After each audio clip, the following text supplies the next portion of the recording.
Bentuk-bentuk badan usaha. Budiarta 2011 menjelaskan badan usaha adalah suatu organisasi yang sedang mempergunakan faktor-faktor produksi berusaha mencari laba. Sementara itu, J.C. Rielve dalam Tantri 2015 menyatakan badan usaha adalah suatu organisasi perusahaan yang ditunjukkan untuk memperoleh pendapatan atau penghasilan.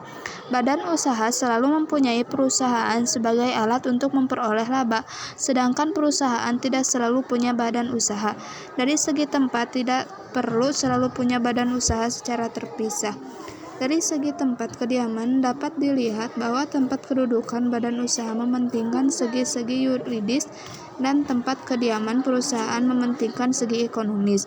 Badan usaha bisa diartikan sebagai suatu kesatuan yuridis dan ekonomis yang bertujuan mencari laba atau memberikan layanan kepada masyarakat. Disebut kesatuan yuridis karena untuk mendirikan suatu badan usaha ada aspek-aspek hukum tertentu yang harus dipenuhi, seperti memiliki akta notaris dan surat izin usaha.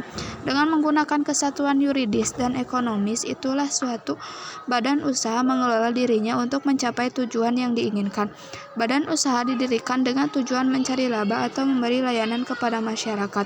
Contoh badan usaha yang bertujuan mencari laba atau PT Krakatau Steel dan PT Indofood adalah contoh badan usaha yang bertujuan memberi layanan kepada masyarakat adalah PJKA, Perusahaan Jawatan Kereta Api.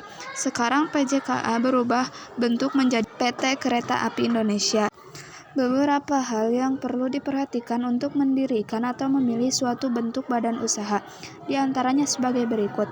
A. Produk yang nantinya akan dihasilkan, dijual atau diperdagangkan. B. Kebutuhan akan tenaga kerja. C. Organisasi internal. D. Permodalannya. E. Jenis dari perusahaan, misalnya seperti perkebunan, industri, perdagangan, dan lain-lain. F. Luas dari jangkauan pemasaran yang akan dicapai. G. Modal yang diperlukan untuk memulai usaha. H. Sistem pengawasan yang dikehendaki. I. Tinggi dan rendahnya risiko yang nantinya akan dihadapi. J. Jangka waktu ingin operasional yang diberikan oleh pemerintah. K. Keuntungan yang direncanakan. Berdasarkan kepemilikan, badan usaha dibedakan menjadi 3, yaitu 1. BUMN, badan usaha milik negara. BUMN adalah perusahaan yang dimiliki atau sebagian dimiliki oleh pemerintah suatu negara. Mereka beroperasi di berbagai sektor dan diharapkan memberikan kontribusi pada pembangunan nasional, serta memperoleh keuntungan untuk kepentingan pemerintah. 2. BUMD, badan usaha milik daerah. BUMD merupakan singkatan dari badan usaha milik daerah. Ini merujuk kepada perusahaan atau badan usaha yang dimiliki oleh pemerintah daerah atau pemerintah daerah provinsi. BUMD umumnya beroperasi di tingkat lokal yang berbagai sektor seperti transportasi air minum, limbah, dan lainnya. 3. BUMS, badan usaha milik swasta.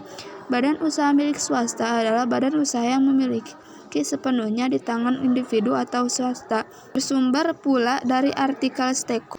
BUMS merupakan badan usaha yang seluruh modal pada sektor swasta baik dari perseorangan maupun kelompok. Dan di sini kami akan menjelaskan tentang BUMN. BUMN, Badan Usaha Milik Negara atau BUMN adalah entitas bisnis yang sepenuhnya dimiliki dan dioperasi oleh pemerintah suatu negara. BUMN dapat beroperasi di sektor ekonomi seperti energi, transportasi, telekomunikasi, perbankan, dan lainnya. Tujuan pembentukan BUMN adalah untuk memajukan kepentingan negara dan masyarakat dengan mengelola sumber daya ekonomi secara efisien.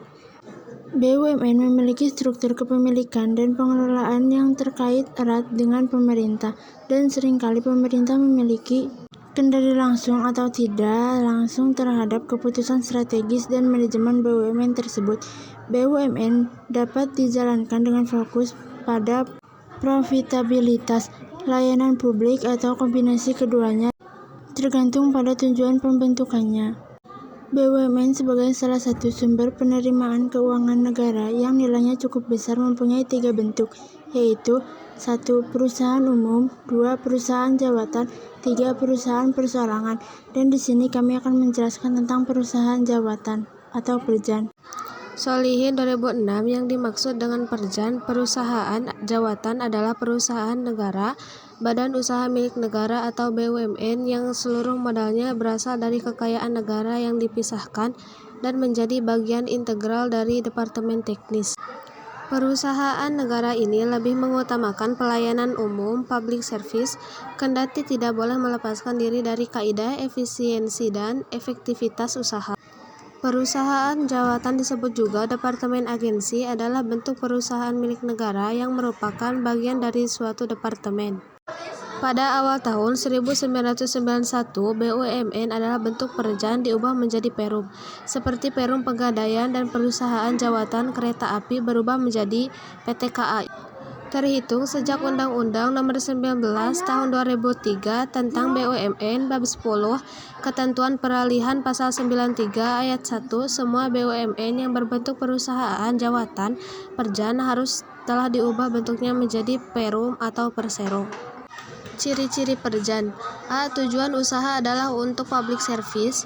B. Status hukum tidak berdasarkan badan hukum usaha. C. Hubungan organisasi dengan pemerintah tidak dilihat sebagai bagian dari departemen atau dirjen, tidak otonom. D. Kepemilikan atau penguasaan pemerintah adalah bentuk sepenuhnya dan langsung seperti terhadap bagian departemen atau dirjen.